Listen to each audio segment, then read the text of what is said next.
រាចាជាថ្មីដូចរាត្រីរនោ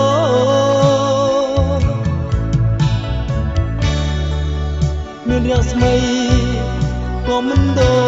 រចាយស្រីតោជួបពុំបាន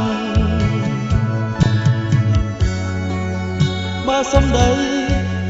មានន័យសូមជួយឆ្លើយខ្ញុំផងបើចិត្តនេះបាននៅបំណងដែលប៉ុនប៉ងជាគូ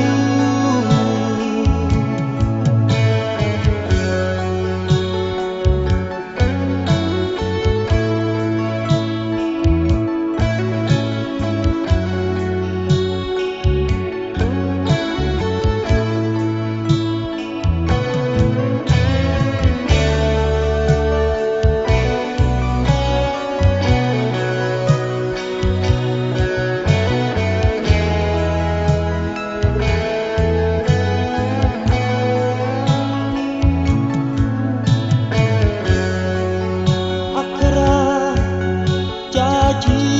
ថ្មីដូចរាត្រីរនោ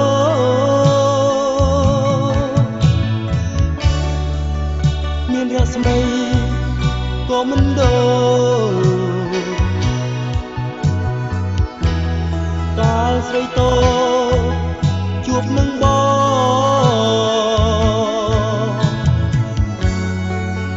ឲ្យចំណូលវាយោថ្មីបងនៅជ្រាបអាឡ័យ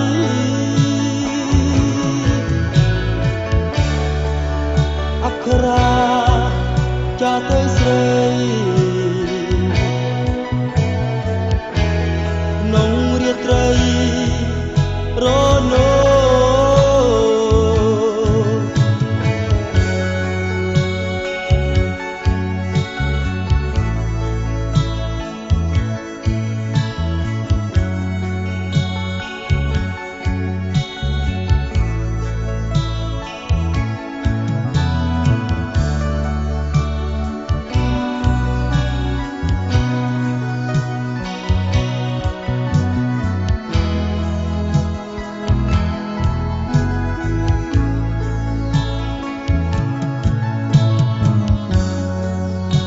សំដី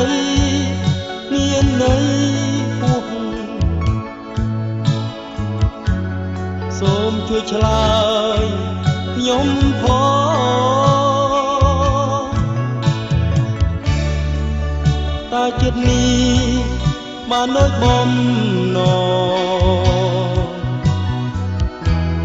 ដែលប៉ុនប៉ងជាគូ